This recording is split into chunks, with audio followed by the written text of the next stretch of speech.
Hello and welcome to Unacademy. As part of your Hindu analysis today, we'll be discussing 7 important articles out of the Delhi edition of the Hindu newspaper. But before we begin, as always, a very important announcement. Please do remember that the last date for the offer price is coming very close. On June 30th, 24,999 offer price for a 15 months course is going to be taken away, and from 1st July there will be a 10% increase in the offer price. And therefore, please do remember, if you have ever considered a guided program with us, this is the time, this is the right time, because thereafter you would have to pay more for the same course itself. Also, since 25th June, Samad sir has been teaching polity in the evening batch. So if you've considered our achievers batch, this is the right time. He's already taken 3 classes, but all classes are live and recorded for you throughout your subscription period. With this, before we go into the topics we are going to cover today, the 2 questions which we discussed yesterday, the answers. Ironically, we got a lot of responses, and thank you for this, which is you have overwhelming response with regards to the answers, and ironically there is no one who has got this incorrect. All of you have got both the answers correct, wherein the first question was the Risotto project which was recent in the news is related to which of the following. Here it was anti-poaching initiative. Anti-poaching initiative, we were talking about how they're adding radioisotopes and radioactive isotopes to the horn of the rhino so that it becomes useless for human consumption and can be spotted across the world. And the second question was, where is India's largest leopard safari recently been opened? And therein you gave the answer C. So everybody has got this correct, and that ways we are going to continue with this small initiative which we have today. Again, I have 2 questions for you, much harder than what we did yesterday, and the topic list itself is also quite interesting. You will get the PDF or the PPT in the Telegram channel. You can check your name here, and more than that, all of you given the right answer. Last time it was a 95% type share with 5% of you getting it incorrect. Here everybody's got it correct, so congratulations for that. With this, let's start our analysis. So we'll be taking these 7 topics. First, we'll talk about glacial lakes and what is called as GLOF, which is the glacial lake outburst flood. Then we'll talk about the healthcare sector and the concept of informed consent. Something very interesting which has been in controversy in the news also, which is Kachativu island and a dispute between India and Sri Lanka. Then we'll talk about India and US talking about multiple defense projects and multiple defense equipment. I'll try to show you what these equipments are. Then we'll talk about something related to environment. Siro, who has actually come very low when it comes to its habitat in Assam. Thereafter, a threatening noise made out of North Korea, and last but not the least, a strategy to recycle rare earth metals from the EU. So we have all these 7 interesting topics, and also one thing which happened interestingly last night was that we have also qualified for the finals of the T20 World Cup. So congratulations to the Indian team for that also. Let's hope that this time our saga does not end at the finals, but we also take the title. For that, tomorrow on 29th we have the final. Let's see what happens there. So good morning, and let's begin our analysis. So the first topic is a small one, but has a lot of static behind it. There's a lot of static content behind it, which is Uttarakhand government as of right now studying and surveying 13 glacial lakes which are going to be a threat later and are also high risk generally. Now, this topic actually has a context, which is in the Chamoli district in Uttarakhand plus Sikkim. This is in 2021, this is in 2023. In the past 2 years, we have had devastating floods, flash floods, which have happened in both these sectors. And the connection between the two are glacial lakes. And what we'll try to do here is, I'll try to give you the static portion here, and then a question to check if you're able to answer it or not. Now, the lakes which are in question are the Dharma, the Lesser Ghati, the Kuntayati Valley in the Pithoragarh district, along with the Vasundhara Tal Lake in the Dhauli Ganga basin, in the Chamoli district, where all of these lakes are under high risk and generally at the elevation of 4,000 meters and above sea level. That is why they are quite dangerous in that regard. Now, why are they dangerous? And therein lies the concept of glacial lake outburst floods. Now, we'll break down each of these words and try to understand what I mean by that. Now, see, glaciers are a very important part of the ecosystem and the geomorphological profile of a mountain, and glaciers generally, if not in a way touched by tectonic activities, or generally if it is very, very pristine, it is not touched by either geomorphological processes or tectonic processes, is mostly benign, in the sense that it will not pose a threat maybe for 100 years, but over a period of time it can become a threat generally. Now, in order to understand how glaciers can pose a threat, you should understand that in a mountainous terrain, the glaciers themselves are actually doing a lot of erosion. What they do is that basically there are mass of or a volume of water, and the weight itself, the sheer weight itself, does erosional and depositional activities on the corners and also in the front. The depositional and the landform which is created on the what we call as corners and the front is called moraine. The word moraine. You have something called a horizontal moraine, a vertical moraine, a terminal moraine, and a side moraine, wherein the side profile, this side which you see, this is a side moraine, you have a frontal moraine, and therefore what happens is when a glacier starts to recede because of climate change or general natural factors, it leaves out a lot of different what we call as depositional lakes and depositional dammed lakes in that regard. So I've given you an image here. This is from Bhutan itself. These are called glacial lakes. What happens is as the glacier starts to melt, the water either starts to get accumulated on the top or in the front of the glacier, and because it is doing erosional activities in the corner and underneath, a lot of silt is also moved. Basically it's like a moving mass of water, and therefore it creates a certain dam, a natural dam. Now, a natural dam in geographical terms is called a moraine, and this moraine that way is holding the glacial lake in place. So this illustration shows you very well how it actually happens. You have a glacial lake melting into a small lake in that regard. The thickness starts to reduce because of global warming, and when the lake itself recedes back, the what we call as the glacier itself becomes smaller and smaller, the lake becomes bigger and bigger, and the moraine in that regard has a lot of pressure and a lot of stress because of the volume of water itself. So the three terms which I'm using, you have to be very clear.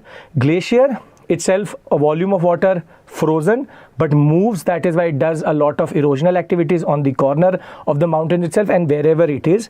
Second is a moraine. Moraine is nothing but like a natural damming which stops the movement of the glacier, but once the glacier starts to melt, there is a water body which is created in front of it or on top of it, and the moraine is basically holding it, and therefore these glacial lakes, if not touched by any natural process, are benign. They don't really pose a threat generally if in a very, very benign or very stable tectonic plate. When I say tectonic, means that there is no process of movement of the earth or earthquakes in this sector. If you are in a very stable what we call as terrain, these lakes are not a problem. However, in India, when it comes to the Himalayas itself, increasing its size by 3 centimeters per year, it is a young mountain, young fold mountain. Therefore, a lot of tectonic activities happen and a lot of avalanches, even earthquakes are quite common. Small intensity are quite common in Himachal Pradesh, in Uttarakhand, in all across the Himalayan belt in that regard. Now, what is a glacial lake outburst? What we mean by that is, if the moraine gives way, what happens is a lot of water, a lot of volume of water goes downstream. and when it goes downstream, it creates a flash flood. This is what happened in Chamoli, this is what happened in Sikkim, wherein because of climate change, firstly, the glacier melting has accelerated. Second, the volume of water in the glacial lakes had increased, and thereafter the natural damming which happens because of the terminal moraine, that broke and in turn gave way to a flash flood downstream, which is quite devastating, and that is, it's a disaster because the volume of water is so much that the river can't take it, and therefore it will in turn lead to a disastrous consequence in the downstream for sure. Same thing Sikkim, same thing Chamoli. So this topic actually is quite straightforward, which is that they are checking and they are monitoring these glacial lakes, but it gives us a chance to understand what is the concept of glacial lake outburst flood. So now you understand what is glacial, you understand what is a lake made out of a glacier because of glacial melting. When a glacier melts, it gives a lot of water, the frozen water becomes liquid water, and that either is on the surface of the glacier or in the front. Outburst flood because the moraine, the frontal moraine or the terminal moraine, when it breaks, what happens is a lot of the volume of water goes downstream, therefore causing a major flood in the downstream or the what we call as plain sector. And therefore these lakes, as I said, are very benign if not in a stable zone. If they're in a very, very unstable zone where there is a lot of tectonic activities happening, that in turn leads to glacial lake outburst floods. So this is the basic concept here. The word which you should know is moraine, lake, and the terminal moraine. As you can see here, the terminal moraine which holds the lake in place. Now, for the examination, this is the static part, which is what is a glacial lake and what is GLOF, which is glacial lake outburst flood. Now, you need to understand why and how to mitigate it, because as a UPSC aspirant, you can't just talk about the issue, you have to explain the issue, and you also have to say how you can mitigate that issue. Now, why does a glacial lake outburst flood happen and why has it become so common? See, there are certain factors which together contribute to this. First is climate change and global warming.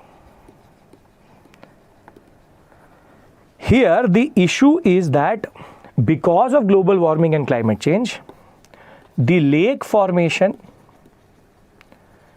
and the volume of water and the retreat of the glacier has actually got accelerated because of global warming. It has accelerated at a pace where most of these glacial lakes are vulnerable because the moraines are not that strong or cannot actually withstand the pressure of the water which is being pushed on it. The second is earthquakes, which is in Chamoli district, in Himachal Pradesh, in Uttarakhand. Earthquakes, low intensity, also are quite common, and therefore one of the reasons for the moraine to breach is earthquakes.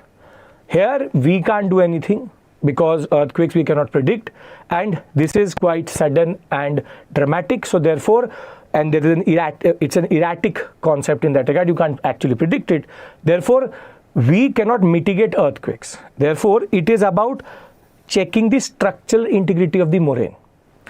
Third is rainfall, which is excess rainfall can also be a problem, wherein the glacier may not be retreating at the rate it should. However, the volume of water in the glacial lake has become too much because of rainfall. Here again, it is an ecological process, can't really mitigate this also. Global warming we are trying to mitigate, nothing really is happening, but earthquakes and rainfall we cannot predict. Thereafter, it is also being argued that development or mining activities near these glacial lakes are also problematic, because in mining activities you use small intensity dynamites. We are producing man-made or human-made tremors, which is that we are shaking the moraine through these what we call as low intensity bombs or dynamite explosions, so as to break the rock itself or the rare earth metal or any other metal or mineral which is there. But this is something which we can stop. The fourth reason why GLO has become so common is also the way we have tried to change the course of rivers downstream. And more than that, the development activity which is happening near these rivers, wherein previously flash floods could have been common, but because there was no human inhabitation close to the river, the damage was less. However, because we are making roads, we are changing the course, we are trying to mitigate how the river takes a certain path. Therefore, we are making sure that there's a lot of population density along these rivers. Therefore, if there is a glacial lake outburst flood, the impact is quite heavy, and that is what happened in Chamoli, that is what happened in Sikkim. Chamoli specifically, we lost whole villages in this, villages which previously did not exist but came because of development activities.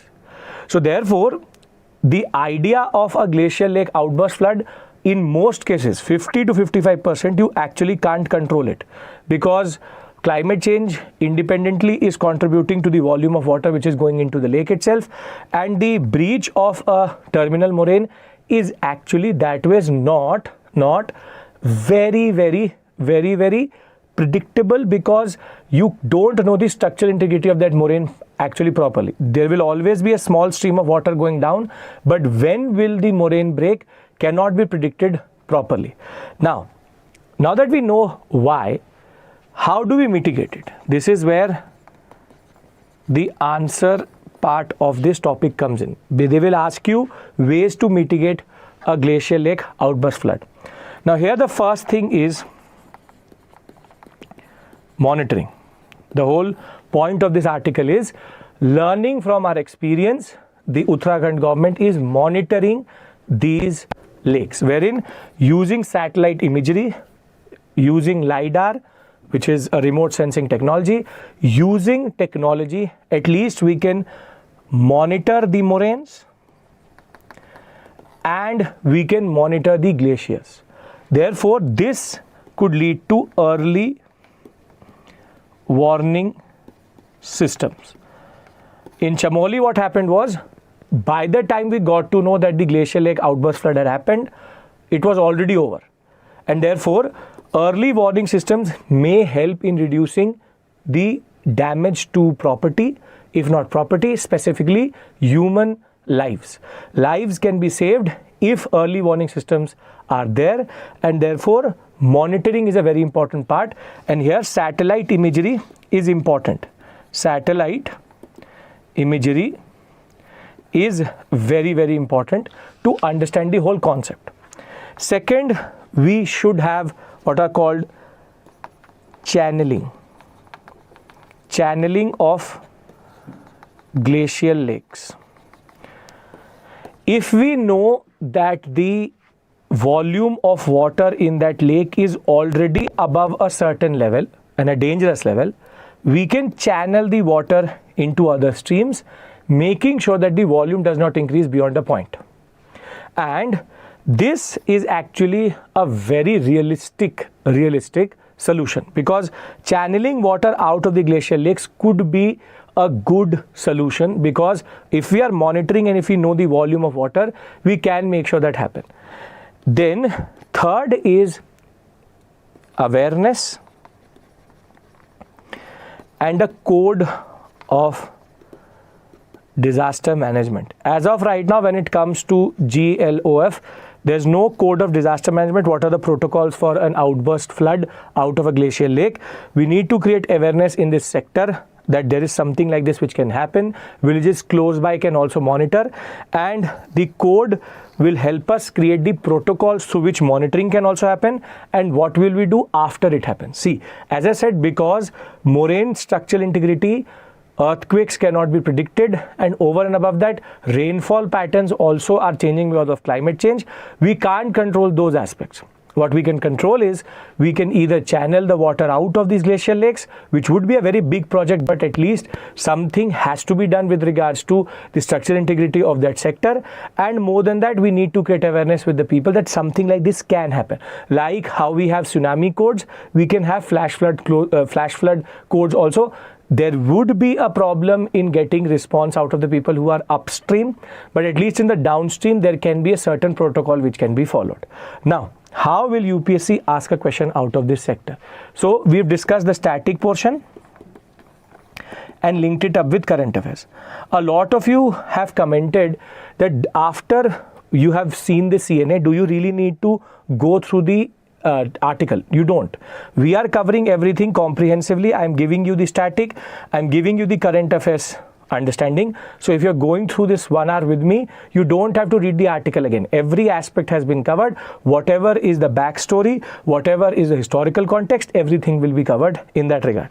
So what is a glacial lake outburst flood? It's a very static GS paper 1 question, and discuss the ways in which it can be mitigated. How can you mitigate it is very, very important that ways. So mitigation, I've told you, and here, so in the introduction, you will talk about the current affairs, where you will talk about how monitoring is happening. Chamoli and Sikkim are examples of this.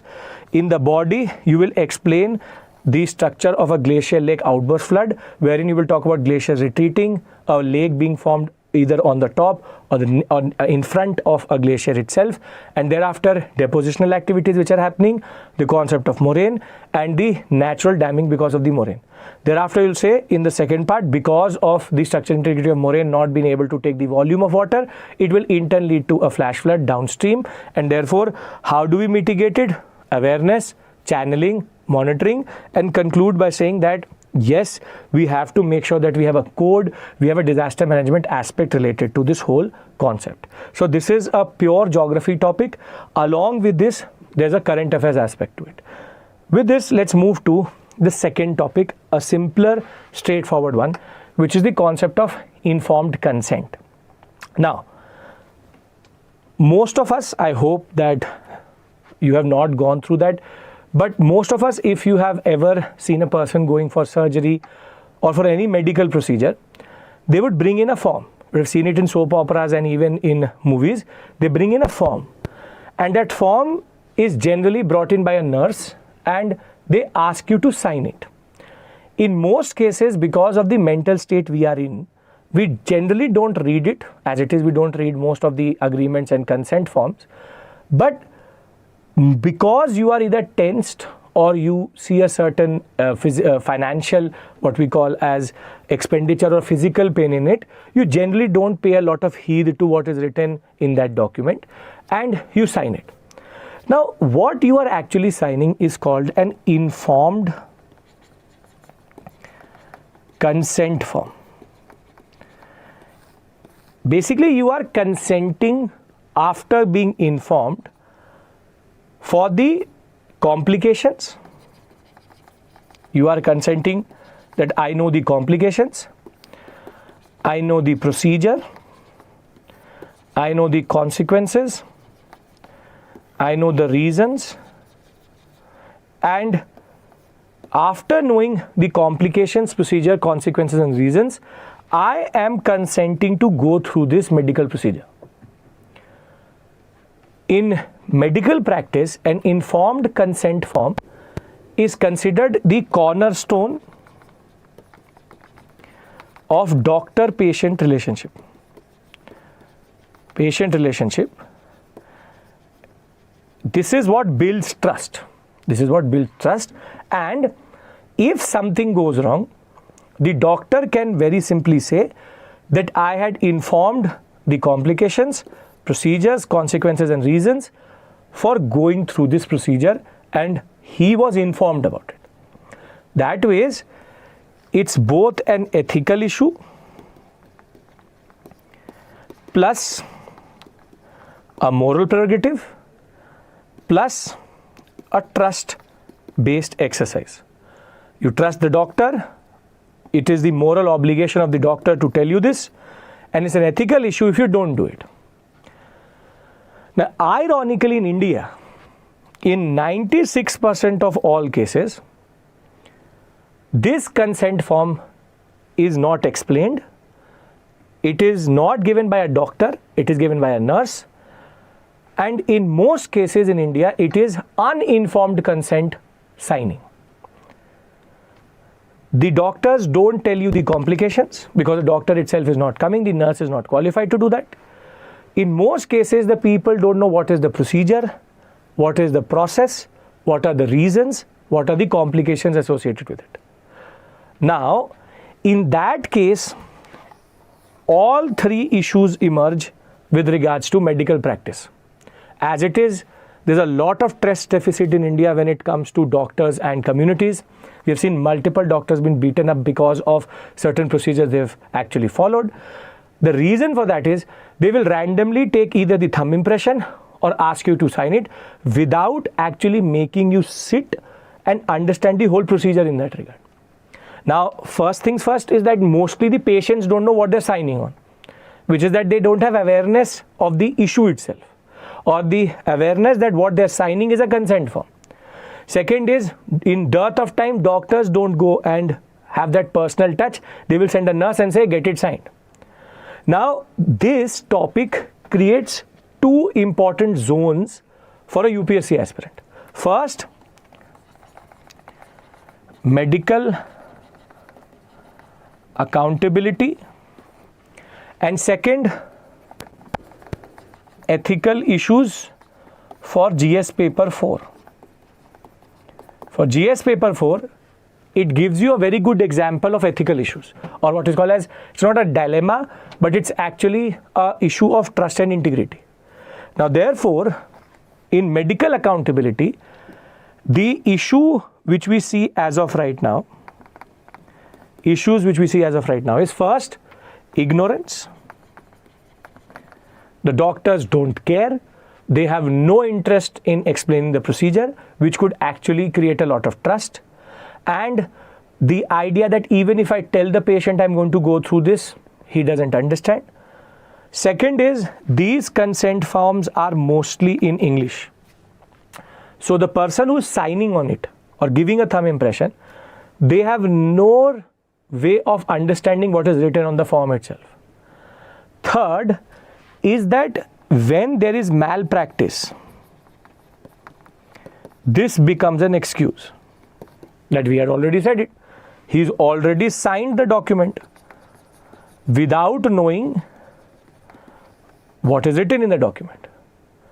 And the third and the other, what we call as issue which emerges out of this is, if the consent form is not informed,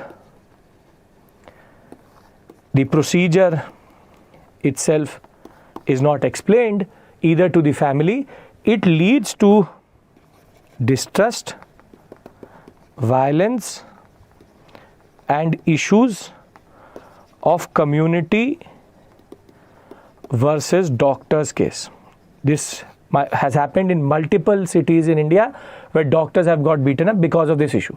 There's distrust, they don't understand what they're doing or what has been done on them in that regard. This is the first issue. So medical accountability itself is a questionable thing as of right now. Not a lot of Indians trust the doctors which they go to. But the ethical issues which emerge, integrity, the concept of honesty and integrity,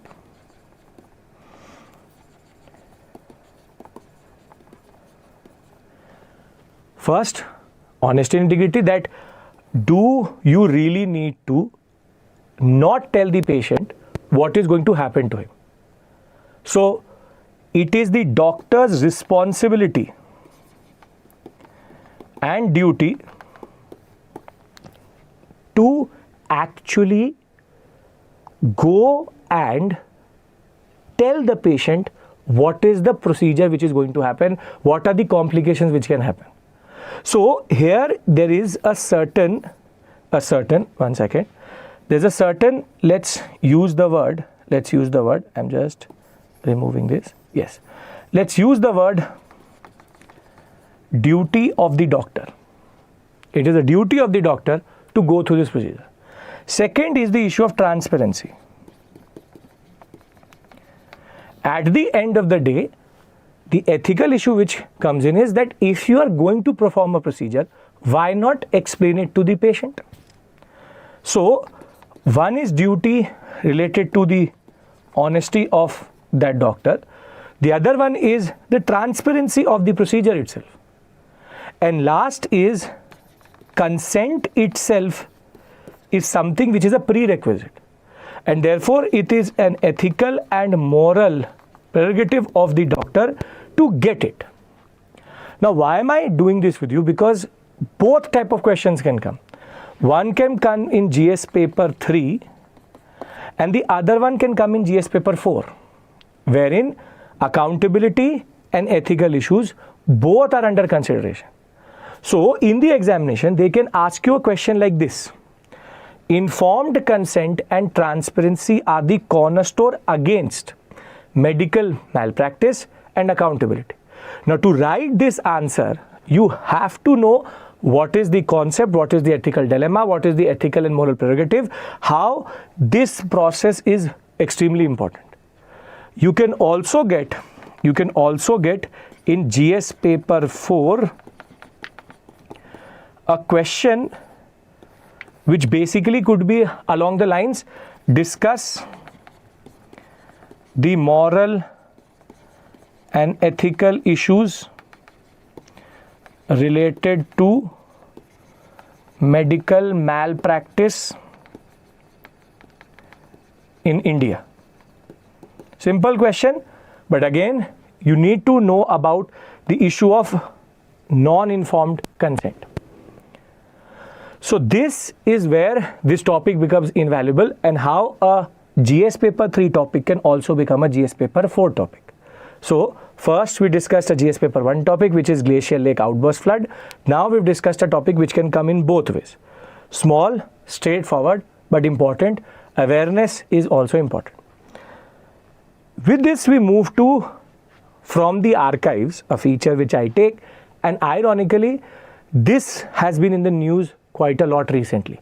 There's a lot of controversy in Tamil Nadu and at the center with regards to the argument that Indira Gandhi gave away this island, and the ironical part is that this article is talking about that agreement which was going to happen 50 years ago in 1974.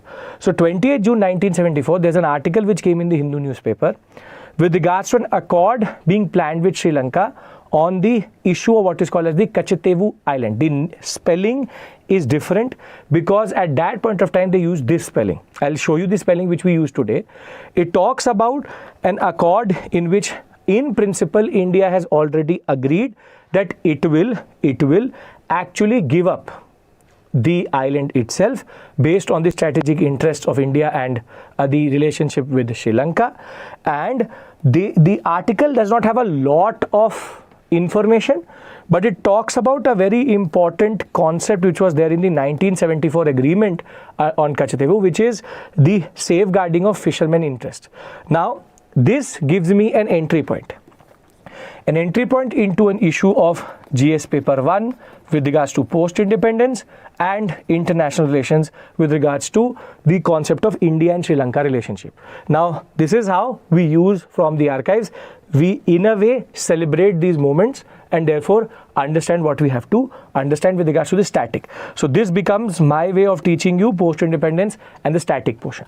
Now the spelling which we use today is not Kachativu like this, it is Kachativu. Kachativu Island. The Kachativu Island is actually an island in the Pak Strait in between India and Sri Lanka, and it is in a way a midpoint, more or less a midpoint between Jaffna and Rameshwaram, wherein it is 33 kilometers of the northwestern coast of the Rameshwaram sector and 66 kilometers from Jaffna city, but from the coast itself it is also close to 30-35 kilometers.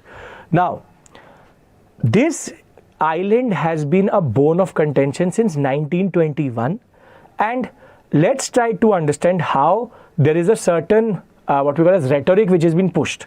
As of right now, just to tell you the present status, as of right now this island is considered a part of Sri Lanka, and it was ceded to Sri Lanka in 1974. Then in 76 there was a further agreement. Let's try to understand why it has become a problem. And because it is off the coast of Tamil Nadu, the state government is also involved. Now, when we talk about this island is actually barren. It only has one small church, the Saint Anthony Church. Now, this island is mostly barren because of two reasons: because it has no fresh water resources, and therefore drinking water is a very big problem from either side, be it Sri Lanka or be it India in that regard. And therefore in the Pak Strait, India and Sri Lanka mostly use this as a reference point for fishing. So it is believed that east of the Kachativu Islands towards Sri Lanka, you will get more fish, and that is why Indian fishermen mostly wander off across the Kachativu sector or also reach Kachativu and then go forward, because the fishing channel and the fishing sector east of this island is actually quite good. Now, very clearly every year close to 2,500 Indians go to this island for an annual festival. In the annual festival of the Christians from both sides, from Sri Lanka and India, there's an annual festival in which there's a lot of celebrations which happen, but everything is taken from mainland India in that regard. So St. Anthony's Church, 2 days basic festival every year, 2,500 pilgrims reach to this church in that sense. So it's not that nobody reaches there. There's a lot of to and fro which happens, but there's no permanent residency over this island. Now, when we talk about Kachativu Island in that regard, this story goes as old as colonial India, wherein during the early medieval period, which would be this what we call as 10th, 11th century period, this island was part of the Jaffna Kingdom of Sri Lanka. So, the Jaffna Kingdom of Sri Lanka, this island used to be a part of it. However, from the Indian side, from the Indian subcontinent, there rose Nayaks. They are called the Ramnad Kingdom or Ramnad Nayaks. They take mostly the title of the surname of Setupati, and Ramnad Nayaks were what we call as, if you want to call them feudatories. I don't know if you know what is a Nayak in that regard.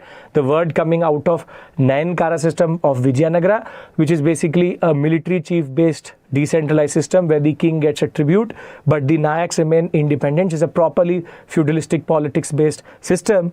Ramnad Nayaks actually developed a kingdom near Rameshwaram, and it is believed that they were able to wrestle out this island from the Jaffna Kingdom by 17th century, and it became part of the Ramnad Zamindari. Zamindari means land holding. It does not mean the Zamindari system, the permanent settlement. It means land holding.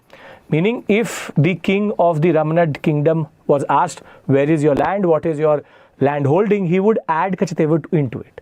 Now, when the British expanded in this sector via the Carnatic Wars and the Mysore Wars, what will happen is that this whole sector, Sri Lanka included, along with Madras Presidency, will go under the British. Now, the British control both northern Sri Lanka also, and they control the Madras Presidency also.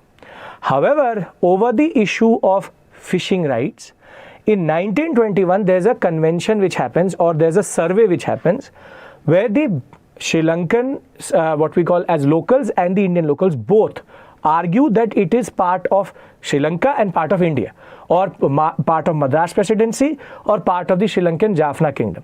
So what the British do, and British are not very good in cartography, the Europeans are very bad in making maps, they do a survey and they argue that this island actually should be under Sri Lanka. However, the Indian representatives in this survey straightforward say that Sri Lanka's claim is not sound, because the Ramnad Kingdom land holding, zamindari over this island is documented. So the ownership is challenged on the aspect that Ramnad Kingdom, Madras Presidency, therefore it is part of India. Now unfortunately, the land holding zamindari documents are not available. But historically we have multiple sources which tell us that this was part of the Madras Presidency, or the what we call as Ramnad Zamindari. Now, from this point forward, from 1921 till 1947, this issue is not resolved. It remains a bone of contention. Both Sri Lankan fishermen and Indian fishermen are fishing in both the sectors, which is east and west of this island in that regard. But the British, being the British themselves, will not resolve this issue, will leave it as a basic bone of contention between those two countries later, wherein Kachativu Island was not resolved. The survey said this is a Sri Lankan land, what Sri Lanka quotes. On the other hand, we very straightforward say that no, it is not their land, because we have evidence, historical evidence, saying it is part of the Ramnad Nayak system or Zamindari.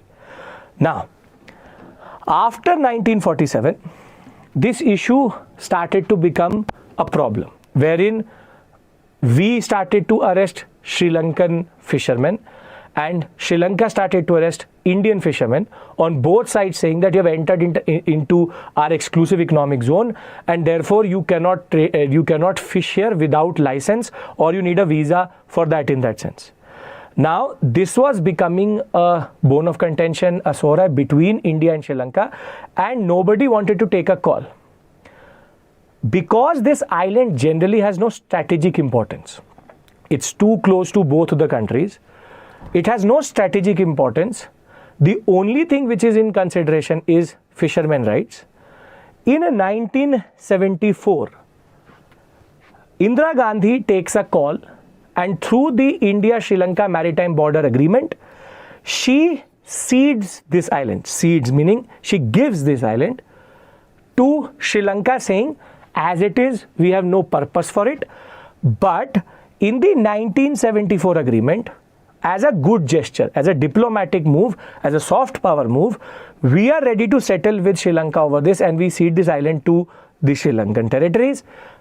The question which was very important in this summit was, or in this agreement was, irrespective of giving it to Sri Lanka, the Sri Lankan forces and the Sri Lankan authorities will not restrict the fishermen's right to fish in this sector. So, Indian fishermen rights were questioned.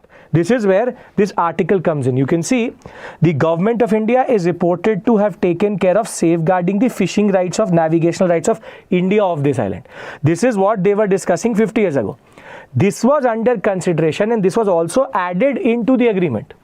However, Sri Lanka very quickly started to say that, okay, you have ceded this to us.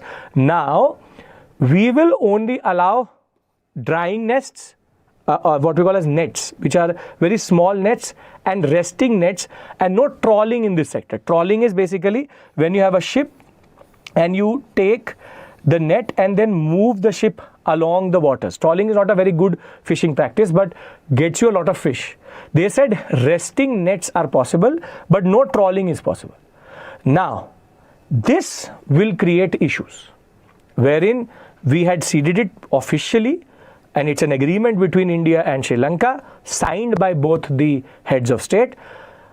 Between 1974 and 76, the fact that Sri Lanka backtracked on protecting the interest of our fishermen will lead to, during the emergency, another agreement happening, wherein we argued that EEZ, which is exclusive economic zone, 200 nautical miles of the coast, both the countries will honor and not allow each other's fishermen to enter.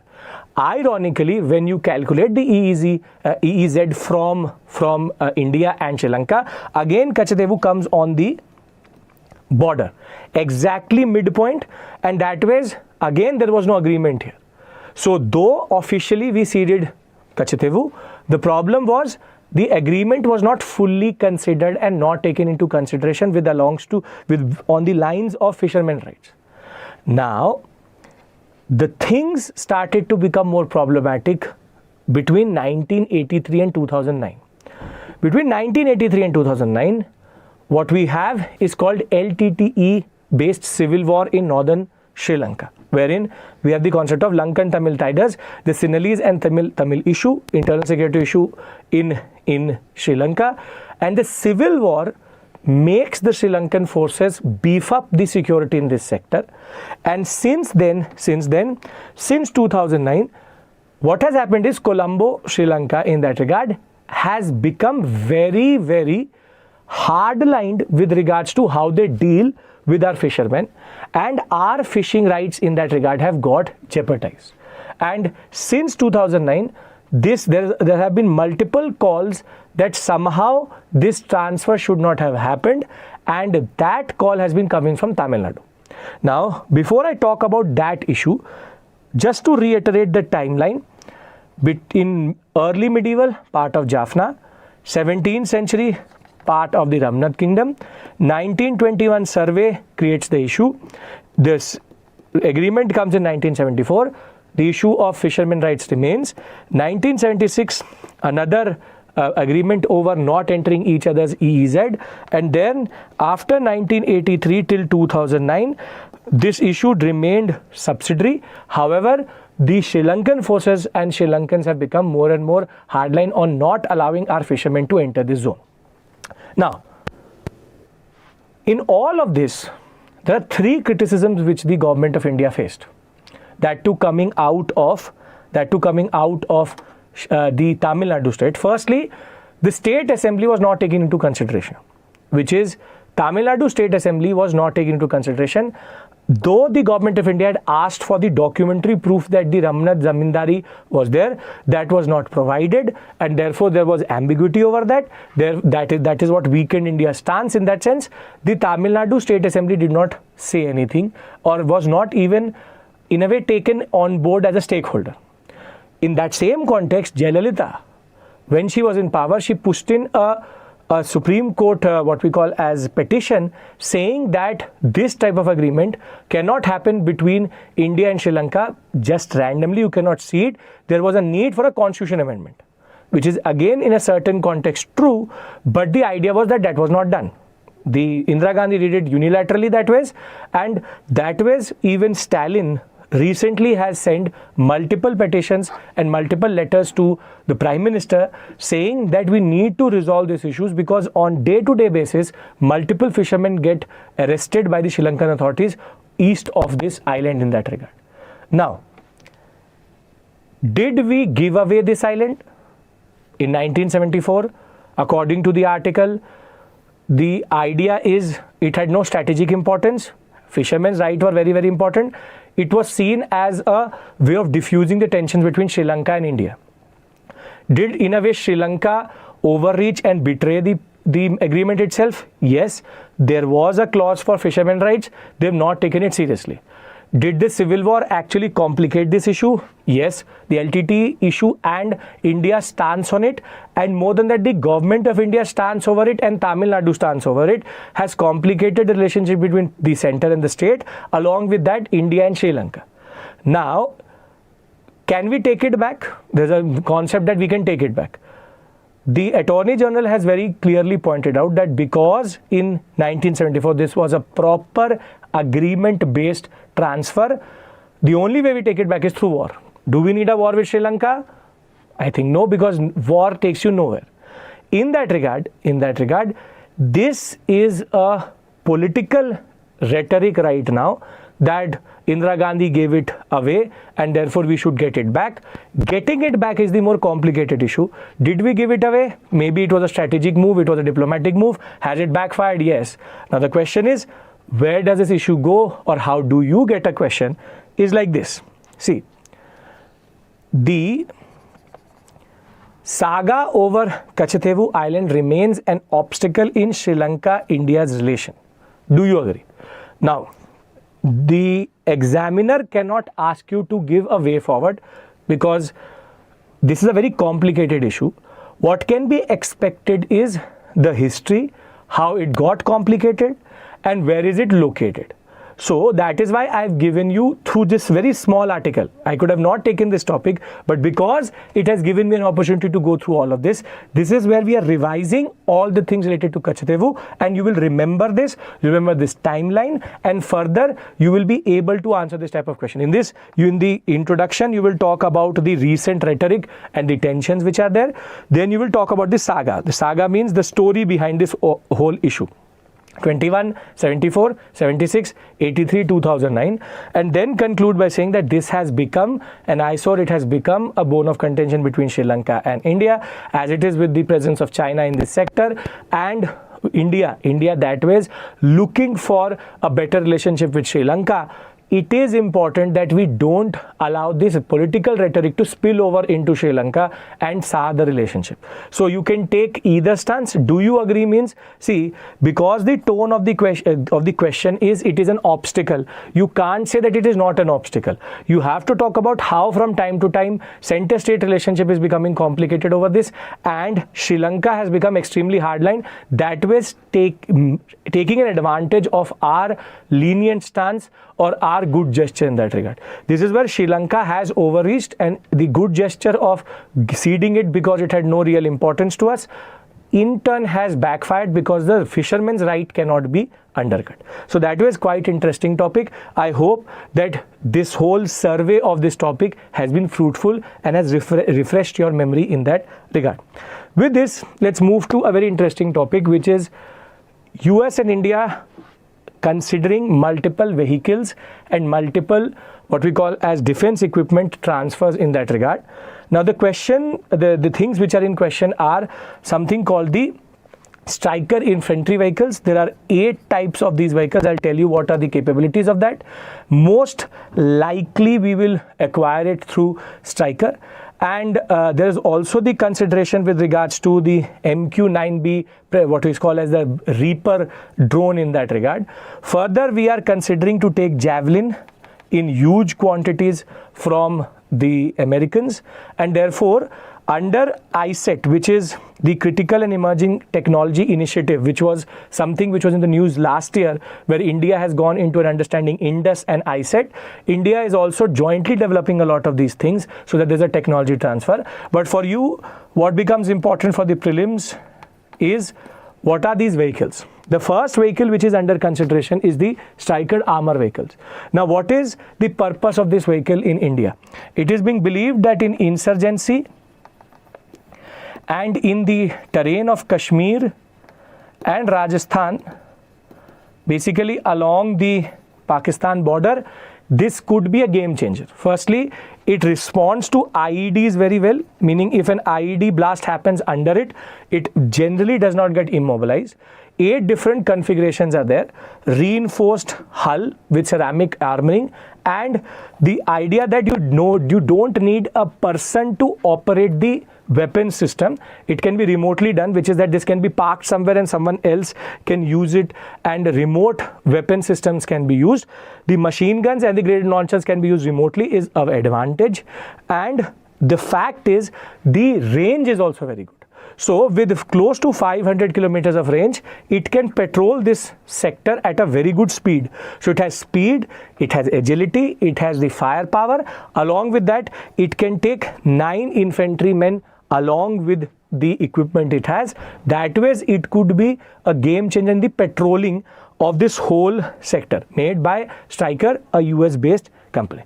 The second thing which is under consideration is again very important for what we call infantry based warfare, which is called the Javelin. So I've given you a GIF here, GIF here, shows you the launching of how Javelin actually works. Javelin is an anti-tank missile made by America, is in the news quite a lot because a lot of javelins were fired or are being fired as of right now in Ukraine. Ukraine is using Javelin against the Russian T-45, T-90 tanks in that sense. It has two basic purposes. It has one, the control unit through which the person can target through either a heat sensing module, so it has thermal sensors, or visual module. You can first target the tank. Thereafter, first when it is released, it is small charge is used to push it out of the tube, and then in the secondary stage its main engine starts. So that way, if you are launching this, you are in a way very difficult to be spotted, because in the initial part it has no heat signature and later it will pick up heat signature. That was quite significant and quite interesting technology. So first it has a launch motor, which you can see here. The launch motor will push it out till this point, and then it will go and take its trajectory. And ironically, the trajectory concept is also quite interesting, wherein if the operator will keep the tank in sight, it will most probably take a projectile path and hit the tank either in the rear or on the top where the armor is the least. Therefore, Javelin is very important. We have Helena, which can be Nag and Helena, which are Indian-made anti-tank missiles. Helena being from the helicopter and Nag being handheld. This is quite interesting technology because what it allows for is, firstly, 4 kilometers of range of this Javelin allows for a good anti-tank what we call a strategy. Further, because it is targeting the tanks only in the sectors where we believe that there is less armor, the strike rate is also very, very good. So that way, there is an agreement being done for Javelin, and most probably we will acquire Javelin through the US. Now, the second or the third equipment which is under consideration is a staple which has been used along with his sibling. There are two, which is called the Predator and the Reaper. Predator we are not getting, but it is the most important, the most lethal weapon which America has, was used quite a lot in Afghanistan against the Al-Qaeda that way. It is called the MQ-9B Predator drone. We are considering to get a Reaper, but because the article does not mention Predator or Reaper, we will take MQ-9B. And both, the major difference between a Reaper and a Predator is the payload capacity. So it can have a fuel capacity of 2000 kgs and has a payload capacity of close to along 8 winds and central line. It can take close to 2000 kgs again, and 5000 kgs, very agile that way. You can see it here taking off. The idea is it can have laser guided bombs, anti-tank missiles, anti-ship missiles, can be used in each and every context. So that is why it is important for India's defense. Further, you can remotely control it. It's a UAV, which is unmanned aerial vehicle. But what is interesting is it can be used both for humanitarian assistance, which is this can give you, or the payload can actually be also humanitarian assistance, but also can be for airborne early warning, airborne defense and offense. So it is good for defense, offense and humanitarian support also. So it can take multiple types of anti-surface, anti-submarine, anti-tank and humanitarian exercises in that regard. That was MQ-9B is that a very, we have our own, we have MALE, we have multiple, we have Manav, but the aspect is that MQ-9B tested in Afghanistan, whether one of the staples for the Americans. Now, how can UPSC ask you a question? Therein lies the prelims question I'm going to give you in this topic and the next one. So, consider the following statements. Everybody, as you did yesterday, you will write the answer to this question in the chat box. We'll discuss it tomorrow. This is a much more difficult question than what we saw yesterday. So I hope that you will get the answer right. 100% coverage last time, and I hope that you will find your name and see that you have given the right answer. I always encourage students to engage through questions because application of knowledge is important. So something like this is quite interesting and important for you. The MQ-9B drone, which was recently in the news, is capable of both humanitarian and air offensive missions and maneuvers.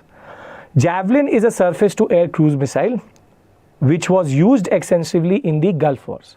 Which of the following statements are correct? Now again, right now it may seem to be easy even after watching the video, but in the exam context it becomes difficult. Why? Because in the exam context you may not remember each and every detail. So do practice this question. We will discuss it first thing tomorrow. Now, the next topic is based on environment and ecology, and it is about a specific species called the mainland serow. Now the mainland serow is a species which actually looks like a crossbreed. It isn't, but it looks like a crossbreed, which is it looks like a goat and an antelope together, and is mostly found between 200 to 3,000 meters. So it is mostly in the lower mountainous terrains you will find the serow, and in India you will find it in the Raimona National Park in Assam, along with that in Bhutan, because we share this species together. You will find in the Phibso and the Royal Manas National Park in Bhutan. Now there is a Manas National Park in India, but also the second part or an extension is also in Bhutan. Now this animal is mostly found between 200 to 3,000 meters. However, for the first time we have found it at 96 meters, very close to human habitation that ways, therefore breaking its own habitat in that sense and reaching the Raimona National Park, Assam sector, along with a elevation which is not natural to it. Now there are multiple questions why. It could be climate change, it could be the fact that there was a food shortage. What becomes important for you are three things. First, you should know the name, which is mainland serow. Second, natural habitat, mostly mountainous terrain. Then, is it found in specific areas? In China, Southeast Asia and India, this is the natural zone in which it will be found. Further, a very important aspect here is what is its IUCN status? IUCN status of the mainland serow according to the website is vulnerable, and it also comes under cities, which is illegal trading of this animal or its parts is not allowed. So cities also, Convention on Illegal Trade, and IUCN status, it is vulnerable, not endangered or critically endangered that ways. But Raimona, Royal National Manas, Phibso, and how can you ask a question in the examination? This is how they frame a question on these type of topics. Consider the following statements. This is the second question. Question number 2. Quote it in the chat. Question number 1, question number 2. Question number 1 we know. Question number 2. The mainland serow, which was recently in the news, is a native of the Indonesian, you can say of Indonesia. It could also be Indonesian sector if you want to say, and is usually found in grassland ecozones. It is a mammal that looks like a cross between goat and an antelope. Which of the statements are correct? So it is talking about where it is from, its eco zone in that sense, or ecosystem in which it is found, and its basic appearance. Again, please give the answer for this question in the chat box. 2 questions prelims, 3 questions mains I have given you till this point. With this, we can now move towards the 2 smaller topics, straightforward topics. Again, gives me an opportunity to teach you something, which is a multiple warhead missile test has successfully been concluded in North Korea. North Korea, as it is on the moon right now with regards to a Putin visit and the bromance emerging between Putin and Kim Jong-un. The idea is that North Korea is becoming more and more aggressive. That is not good for the world generally, a dictatorship, a neo-fascist state in that regard. The idea is they have tested what is called an MIRV. Now, I will not assume that you know what is an MIRV. There are 3 things which you should know: ballistic missile, cruise missile, and within ballistic you have something called MIRV. Now, let's try to understand this concept because that is the only purpose of this topic. See, if I am at point A and there is a target at point B, point C. Now, maybe there are multiple mountain ranges between point A and B, and thereafter this distance may be 1000 kilometers. but this distance is 4,000 kilometers. Now for both of these targets, we will use different type of missiles. For a target which is quite far away and the range is quite high, you use what is called a ballistic missile. A ballistic missile basically takes a parabolic path, and first it takes what we call as atmospheric entry, and then exits the atmosphere and uses the potential energy as gained to hit the target. Now ballistic missile, the problem is this parabolic path and its high payload makes it very easy to intercept, meaning if there's any, for example THAAD-1, THAAD-4, any form of anti-ballistic missile system, they can predict the path and they can hit the target. So now if I have to hit C, I can't use any other missile because of the distance. But on a short distance, for example, 1,000, generally 1,000 is still quite a lot. Let's reduce it to 500 kilometers. For example, for 500 kilometers, then we will not use a ballistic missile. A ballistic missile is not very covert, it is not stealth. What we will use is a cruise missile. What happens is that a cruise missile actually launches itself, BrahMos being the best example, and it is quicker, though the relative speed is lower, but on the surface it is quicker, and it is terrain hugging, meaning it will hug the terrain and hit the target, meaning it will not take a parabolic path. It's faster, it's more maneuverable, and it will hit B or D with precision, and it is very difficult to intercept because it can change its course, it has gyro sensors, and it's terrain hugging. Now ballistic and cruise have their own purposes. For example, Agni 5, Agni 4 and BrahMos have their own purposes. Now within ballistic you have something called the MIRV concept, wherein it could be that the payload is only one basic payload of, for example, 50 kilotons. But in multiple cases, if there are 3 to 4 establishments in C which we have to hit, what happens is that the warhead, which was one, splits up, whilst in re-entry it splits up into 3 to 4 small multiple re-entry vehicles, and they themselves can target different targets. So MIRVs are very lethal that way, because once the ballistic missile is entering into the atmosphere, it can become into multiple vehicles rather than only one.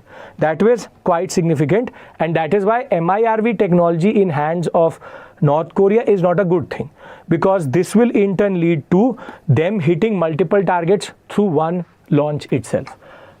So this was the purpose of this article.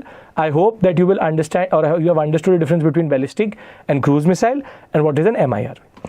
With this, let's move to the last topic, which is the concept of rare earth metals, challenges, and what is the EU solution.